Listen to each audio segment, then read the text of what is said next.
a bɛ wagatinin bɔ mun ye gɛlɛya ye o kɔni dɔnn'o Mali cɛmancɛ fanga ɲɛmaaw ni ɲɔgɔn cɛ ani Bamanci kɔrɔw n'o ye SEMA ye. O la ɲininikɛla min n'ale tɔgɔ ko Ibrahim Aran Jallo ale kɔni y'a hakilinata di mun ye bɛnkan sɛbɛn bɛ u ni ɲɔgɔn cɛ yala o lawaleyali gɛlɛya min bɛ se ka don o la. Ibrahim Aran Jallo a don n'a nataw la avenir ko la maa tɛ se k'i tɛgɛ da kala kan k'a fɔ ko a bɛ se ka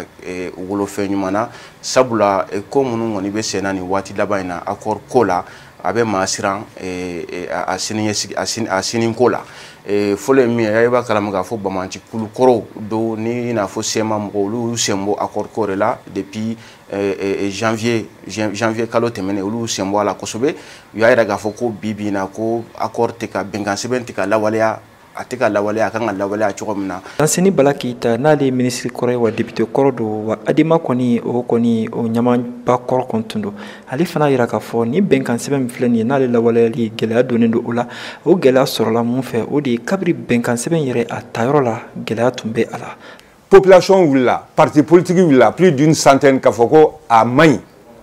ko accord nin man ɲi a kana signer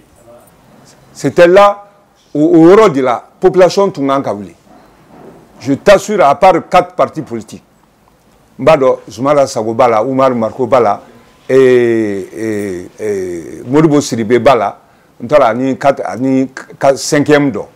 ce sont o de ye o ka nisɔngoya yira directement mais à part ça malien tɔ bɛɛ datugunin don.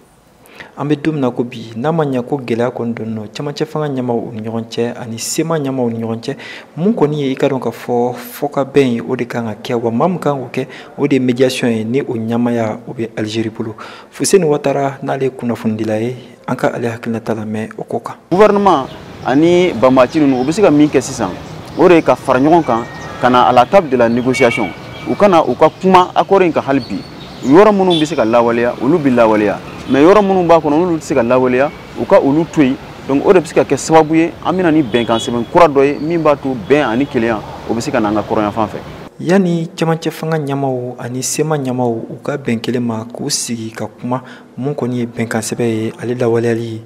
i ka dɔn fu sirilen don o la fɔlɔ. Mohamed Daɲoko VOA Banbara tɔgɔ la ka bɔ Bamako.